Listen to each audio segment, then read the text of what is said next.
अस्सलाम वालेकुम नाजरीन, मेरा नाम है मोहम्मद सरफराज और आप देख रहे हैं हमारा यूट्यूब चैनल। नाजरीन, बचपन में हम सब ने एक कहानी सुनी होती है कि एक गांव होता है और जंगल के किनारे पे, और वो गांव वाले मेहनत मजदूरी करके अपना गुजर बसर कर रहे होते हैं। और साल के बाद एक देव आता है और आके उस गांव के सारे जानवरों को खा जाता है, तो भाई बर्बादी मचा देता है और फसलों का नुकसान करके चला जाता है।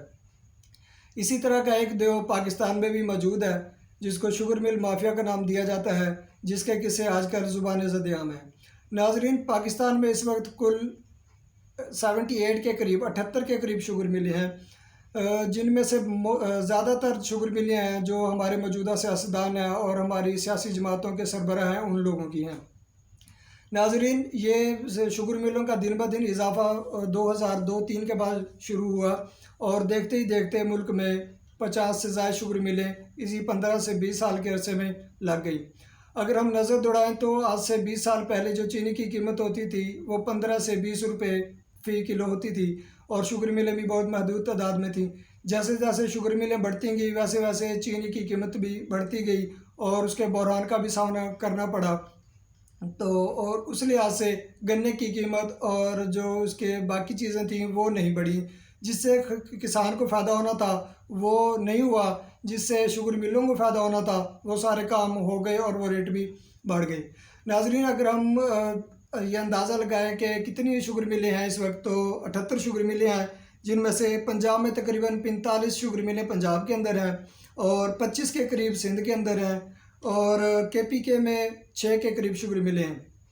तो इन शुगर मिलों ने जो है ना अपर पंजाब से जनूबी पंजाब की तरफ जो है ना अपनी मिलों को शिफ्ट करना शुरू किया और ज़्यादा यहाँ पे इन्वेस्टर्स ने और इन्हीं लोगों ने यहाँ पे जनूबी पंजाब में शुगर मिलें लगाना शुरू की। यह क्योंकि काटन का एरिया है, शुगर मिल लगने की वजह से जो है ना काटन की पैदावार 30 से 40% तक कम हो गई। काटन पहले ही एक मुतासर फसल थी, क्योंकि काटन के ऊपर जो है बीमारियों की वजह से, कीड़ों के हमले की वजह से, बीमारी की वजह से उसकी पैदावार पहले ही काफ़ी मुतासर थी। रही सही कसर थी जो शुगर मिल मालिकान ने अपनी शुगर मिलें जनूबी पंजाब में लगा कर, किसी ने शिफ्ट करके जो है ना यहाँ पे किसी ने अपनी कैपेसिटी को बढ़ा कर कपास की फसल को शदीद नुकसान पहुँचाया और गन्ने की पैदावार को यहाँ बहुत ज़्यादा कर दिया। नाजरीन, 2017-18 में शुगर मिल मालिकान ने एक बड़ी चाल के साथ किसानों को लूटना शुरू किया। हुआ ऐसे कि उस वक्त गन्ने की फसल भरपूर ज़ोरों शोरों पे थी, क्योंकि ये लोग करते ऐसे थे कि जैसे शुगर मिलें लगना शुरू हुई, इन्होंने किसानों को मुख्तलिफ पैकेजेस देना शुरू कर दिए कि गन्ना ज़्यादा से ज़्यादा लगाएं, और उन्होंने इसके साथ साथ उनको बीज की ऑफ़र की। बीज भी किसानों को दिया जाता फ्री में और उसके साथ खाद के पैसे भी दिए जाते और पानी लगाने के लिए भी पैसे दिए जाते। इस तरह से मुख्तलिफ़ किस्म की लालचें देकर किसानों को इस चीज़ पे लाया गया कि वो ज़्यादा से ज़्यादा गन्ने की फसल लगाएं ताकि वो ज़्यादा मुनाफा और ज़्यादा पैदावार उठा सकें, क्योंकि कपास की फसल जो है उनको नुकसान दे जाती है, वो रिस्क पर होती है। फसल अच्छी हो या ना हो तो वो एंड पे जाके ना पता चलता है, क्योंकि गन्ना एक जो फसल है उसकी फ़िक्स प्राइस होगी और हर चीज़, और मिल शुगर मिल वाले उसको सारी की सारी ले लेंगे। इस तरह के उन्होंने चिकनी चपटी बातें करके यहाँ पे किसानों का जहन बनाए और देखते ही देखते पूरे जनूबी पंजाब में एक नेटवर्क बन गया। हर ज़िले में 5-7 शुगर मिलें जनूबी पंजाब के में वो लग गई और ये जनूबी पंजाब के साथ साथ सिंध तक ये मिलें लगी हुई हैं। जैसा कि आपको पता है कि ज़्यादा से मिलें पंजाब और सिंध में ही हैं, तो इसी एरिया के ऊपर जो है ना इन्होंने अपना नेटवर्क बनाया। और जब इन्होंने देखा कि 2-4 साल गुजरने के बाद के तो बहुत ज़्यादा गन्ना लोगों ने काश्त करना शुरू कर दिया और कपास की फसल को छोड़ दिया है, तो ये अपनी असली औकात के ऊपर आ गए और इन्होंने अपने असली रंग दिखाना शुरू कर दिए। 2017-18 का जो सीज़न था उसमें किसानों ने रिकॉर्ड गन्ना लगाया पाकिस्तान की तारीख में और किसानों को बहुत ज़्यादा नुकसान उठाना पड़ा। वो क्यों? इतनी शुगर मिलें होने के बावजूद इन्होंने क्या किया कि जब इन्होंने देखा कि हमारे गन्ने की कैपेसिटी जो है वो बहुत ज़्यादा है शुगर मिल की कैपेसिटी से, तो इन्होंने गन्ने के रेट को ना कम करना शुरू कर दिया।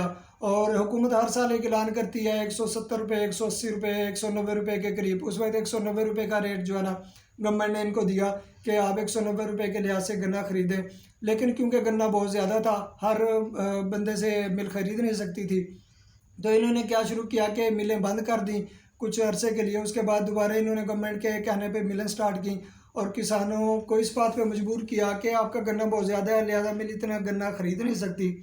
तो वो क्या करे कि या तो गन्ना सस्ता दे या गन्ना किसी और मिल में जाके बेचे, हमारे पास इतनी कैपेसिटी नहीं है। तो किसानों ने मजबूरन जो एक गन्ना 190 रुपये सेल होना था वो 120-25 रुपये वो सेल करने पर मजबूर हो गए। साथ में इन्होंने एक और सियासत ये की कि अपने ही मिल मालिका ने ब्रोकर छोड़ दिए इलाके में कि वो लोगों से सस्ता गन्ना लें और फौरी कैश उनको दे दें, क्योंकि गन्ना जब फैक्ट्री में जाता है वहाँ पे उसका सारा वज़न होके वहाँ पे जमा हो जाता है, वहाँ पे काट भी की जाती है तकरीबन अगर 600 रुपये 600 मन अगर गन्ना गया है एक गाड़ी के ऊपर, तो कम से कम 40 से 50 मन उन्होंने उसकी कार्ड लगा देनी कि जी ये गन्ना बेकार है। और खड़े खड़े एक महीना 25 दिन लग जाते थे फैक्ट्री में गन्ने को जाने तक, तो उसका वज़न भी वहाँ पे बहुत कम हो जाता था। दूसरा, इन्होंने ब्रोकर्स के ज़रिए सस्ता गन्ना 125 रुपये मन के 20 रुपये मन के हिसाब से गन्ना खरीदना शुरू कर दिया। किसानों को पैसे की अशद ज़रूरत थी, तो उन्होंने ना चाहते हुए भी मजबूरी से अपना गन्ना ब्रोकर्स को भी दिया, और जो मिल ने लिया उन्होंने भी बड़ी सियासत की कि अपने जो CPR वो देते हैं, एक प्रूफ होता है CPR कि ये जो है ना आपका इतना वज़न आ गया गन्ने का मिल में और आपके इतने पैसे बनते हैं, वो इनको तो किसानों को दिया। लेकिन जब किसानों को वो पैसे दिए तो वो पहले उनसे तय कर लिया था कि आपका गन्ना इसी सूरत में हम लेंगे कि अगर आप 125 या 140 रुपये के हिसाब से गन्ना हमें देंगे, लेकिन CPR के ऊपर पूरे पैसे होंगे, क्योंकि CPR जो है वो बाद में उसके जो है ना शुगर मिल मालिकान उसको घपले के तौर पे इस्तेमाल करते हैं। वो कैसे करते हैं वो आपको हम बताते हैं। इन्होंने नाजरीन 190 रुपये का गन्ना जो है फी मन ख़रीदना था आवाम से, इन्होंने ख़रीदा 120 से 140 रुपये तक। और इन्होंने फिर क्या किया, गवर्नमेंट को जो CPR रिकॉर्ड दिखाया उसमें उन्होंने रिकॉर्ड यही शो किया कि जी देखें हमने गन्ना 190 रुपये ख़रीदा है, हमारी जो है प्रोडक्शन कास्ट बहुत ज़्यादा है, लिहाजा हम मजबूरी आपके आर्डर पे ख़रीद रहे हैं और हमें इसमें सब्सिडी दी जाए। तो गवर्नमेंट से इन्होंने 18 रुपये फ़ी मन के हिसाब से सब्सिडी वसूल की। तो देखें कि करोड़ों मन गन्ना इन्होंने ख़रीदा और उसमें से भी इन्होंने गवर्नमेंट से 18 रुपये फ़ी मन के हिसाब से सब्सिडी ली। और दूसरा इन्होंने ये किया कि अपना शो कराया कि हमारे पास इस दफ़ा बहुत ज़्यादा सरप्लस में गन्ना आ गया है, तो चीनी भी बहुत ज़्यादा है, तो गवर्नमेंट इसको एक्सपोर्ट कर दे। तो एक्सपोर्ट क्योंकि इंटरनेशनल मार्केट में गन्ने की कीमत जो है चीनी की कीमत है 40 से 50 रुपये, तो इन्होंने गवर्नमेंट को ये भी कहा कि जनाब गन्ना क्योंकि हमें महंगा मिला है और जो है ना हमारे पास इतने वो नहीं है, हमें इस पर भी सब्सिडी दी जाए तो हम एक्सपोर्ट कर देंगे। तो गवर्नमेंट ने इनको एक्सपोर्ट करने पे भी उसके ऊपर सब्सिडी दी, यानी कि उन्होंने दोनों हाथों से लूटा। उधर से किसानों को धोखा देकर 18 रुपये फी मन से गवर्नमेंट से वसूल किए, दूसरा एक्सपोर्ट के ऊपर भी इन्होंने गवर्नमेंट से अच्छे खासे पैसे वसूल किए। इसके नतीजे में हुआ क्या कि जो जनूबी पंजाब के इलाके हैं ख़ासतौर पर ये MLC विहाड़ी मुल्तान रीजन रहीम यार खां मुजफ्फरगढ़ DG खां के यहाँ पर राजनपुर यहाँ पे बहुत ज़्यादा कपास होती थी, तो उससे 30 से 40% कपास कम हो गई है उसकी पैदावार, जिसका पाकिस्तान को बहुत ज़्यादा नुकसान हो रहा है। और दूसरा एक और ये भी बड़ी मज़े की बात है कि पाकिस्तान में चीनी इस वक्त आज अगर हम देखें तो 80 रुपये किलो मिल रही है, जबकि यही चीनी अगर आप बाहर से इंपोर्ट कराएं दूसरे मुल्कों से तो हमें वो 50 से 55 रुपये किलो पड़ रही है। तो ये देखें कि हम अपने ही मुल्क में सब्सिडी भी दे रहे हैं, किसानों को भी किसान भी इससे नुकसान उठा रहे हैं, और चीनी भी हम इंटरनेशनल मार्केट से जो है ना 30 से 40 रुपये महंगी ख़रीद रहे हैं। तो नाज़रीन ये सारी चीज़ें, ये सारी इतनी गेम, ये धोखा हुआ किस तरह से, इसके पीछे कौन लोग हैं, तो मैं आपको ये चीज़ बता देता हूँ।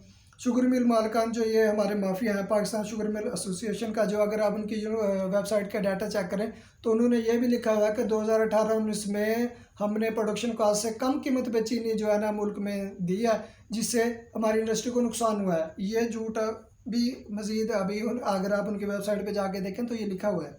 अच्छा, इस माफिया के जो सरगना कौन है, ये बड़ी मानी तानी मशहूर हस्तियाँ हैं, पूरा पाकिस्तान इनको जानता है। इनमें जी आसिफ अली जरदारी साहब हैं हमारे, और इनकी 6 शुगर मिलें हैं, इनकी फैमिली की और इनकी खुद, जिनमें से अंसारी शुगर मिल है, मिर्ज़ा शुगर मिल है, पेंगरूफ शुगर मिल है, सकरंद है, किरण शुगर मिल है, और ज़का अशरफ साहब जो है PP के अशरफ शुगर मिल उनके है। मियाँ नवाज शरीफ साहब, शहबाज शरीफ साहब एंड फैमिली, इनकी जी 9 शुगर मिले हैं, जिनमें Abdullah sugar mill, Baradar sugar mill, Chanar sugar mill, Chaudhry sugar mill, Haseeb Waqas sugar mill, Ittefaq sugar mill, Kashmir sugar mill, Yousuf sugar mill और Ramzan sugar mill. Ramzan sugar mill वही है जिसकी आजकल नायब इंक्वायरी कर रहा है, जिसमें पता चला है कि नायब शुगर मिल के जो अपना रमज़ान शुगर मिल के जो मुलाजमीन है उन्होंने के नाम पे शहबाज शरीफ एंड कंपनी ने 23 से ज़्यादा जाली कंपनियां बनाकर रिश्वत, करप्शन, किकबैक्स का पैसा जो था उन कंपनियों के ज़रिए, उनको हुंडी के ज़रिए बाहर भी भेजा और उनका पैसा बनाया। और बाकी जो है इसमें हमारे और भी सियासतदान शामिल हैं। नसरुल्लाह खान दरिशिक साहब हैं PTI के, इंडस शुगर मिल इनकी है, राजनपुर की बड़ी जानी मानी हस्तियाँ, इंडस हाईवे पर इनकी शुगर मिल। जहांगीर तरीन साहब जो है JDW और यूनाइटेड शुगर मिल रहीमिया में इनकी है। PMLQ के हैं। अनवर चीमा साहब नेशनल शुगर मिल के मालिक हैं। सेनेटर हारून अख्तर साहब हैं, 3 शुगर मिल है उनकी। तांदले वाला शुगर मिल जो है एक्सटेंशन 1, 2, 3 मुजफ्फरगढ़ में भी एक उनकी यूनिट है। मियाज़र साहब का गवर्नर पंजाब है। पत्तों की शुगर मिल है, मखतूम अहमद महमूद साहब हैं। जमालुद्दीन शुगर मिल उनकी है। चौधरी मुनीर साहब रहीमिया में उनकी शुगर मिल हैं, जिनके बारे में ये भी कहा जा रहा है कि खुसरो बख्तियार साहब और परवेज़ इलाही साहब भी इनके पार्टनर हैं। तो ये जनाब ये वो शख्सियात हैं जिनके ऊपर हुकूमत हाथ क्या डालेगी। हुकूमत ये खुद ही लोग हुकूमत में होते हैं और ख़ुद ही ये पॉलिसी बनाते हैं और ख़ुद ही अपने आप को ये सब्सिडी देकर मुल्क को दोनों हाथों से लूटते हैं। सब्सिडी देने वाले भी खुद होते हैं और ये मालिक लेने वाले भी खुद होते हैं। दोनों तरीके से सब्सिडी लेकर और ये इस तरह से मुल्क के साथ ये फ्रॉड और ये गेम कर रहे हैं। तो ये इसकी नैब इंक्वायरी की है, उसका रिपोर्ट अभी PM साहब के पास है और वो उसके ऊपर एक्शन लेने के लिए तैयारी कर रहे हैं। शहबाज शरीफ साहब ने इसी इंक्वायरी का थोड़ा सा डिले हुआ था तो उसके बारे में कहा था कि रिपोर्ट को डिले करने का मकसद जो है शुगर माफिया को जो है ना तहफ़्फ़ुज़ देना, मुजरिमों को बचाना है। तो शायद खान अब्बासी साहब ने कहा कि ये ओपन शट केस है, सारे लोग सामने पकड़ के इनको बंद कर दें। शिबली फराज साहब हुकूमती नुमाइंदे हैं, उन्होंने कहा कि गवर्नमेंट इसके खिलाफ जो है ना एक्शन ले रही है और इसके ऊपर लाहेमल बना रही है। तो ये है इस शुगर मिल की हकीकत। तो खान साहब को चाहिए कि या तो इन शुगर मिल वालों को इनको पकड़ें और इनसे सारा पैसा जो है सब्सिडी के जो इन्होंने अपने लूट खसूट की और इनसे वापस लें और एक कन्फ्लिक्ट ऑफ इंटरेस्ट का जो एक वो इमेज पैदा करें और जितने भी शुगर मिल के जो मालकान हैं इस वक्त मौजूदा हुकूमत में बैठे हैं इनको फारिग किया जाए, इनको वजारतों से फारिग किया जाए और एक ऐसा बोर्ड तश्कील दिया जाए अपने ज़ेरे निगरानी जिसकी खुद वो निगरानी करें और इन शुगर मिल का कोई भी बंदा बेनिफिशरी जो है गवर्नमेंट के अंदर हो, चाहे वो सेनेट में हो, चाहे ये कामा कमेटियों के मेंबर हो, कोई भी इनमें से ना हो, खुद एक इंडिपेंडेंट बोर्ड बनाकर उसकी निगरानी करे और वो रेगुलेशंस और रूल तय करे और वो तय करे कि आवाम के मफाद में और किसानों के मफाद में क्या है और शुगर मिल मफाद के क्या है। और कपास की फसल जो मुतासर हो रही है उसको भी सब्सिडी देनी चाहिए क्योंकि किसान बेचारा सारा जो है ना साल ये फसल उगाता है, काटनी ख़ास तौर पे, और बीमारियां एट दी एंड आके इसको फसल को बर्बाद कर देती हैं और उसकी कास्ट भी जो है ना वो वसूल नहीं कर सकता। तो ये एक सोचने की बात है। खान साहब को चाहिए कि इसके ऊपर खुसूसी तवज्जो दें और काटन की इंडस्ट्री को बचाने का सिर्फ एक यही ज़रिया रह गया है। तो नाज़रीन एक दोबारा से लेके वीडियो आपके खिदमत में हाज़िर होंगे और जाने से पहले अगर किसी दोस्त ने हमारा चैनल सब्सक्राइब नहीं किया तो इसको सब्सक्राइब करें और वीडियो को शेयर करें और कमेंट्स में अपनी राय दें आपको हमारी वीडियो कैसे लगी। तो मिलते हैं एक नई वीडियो के साथ, तब तक के लिए अल्लाह हाफ़िज़।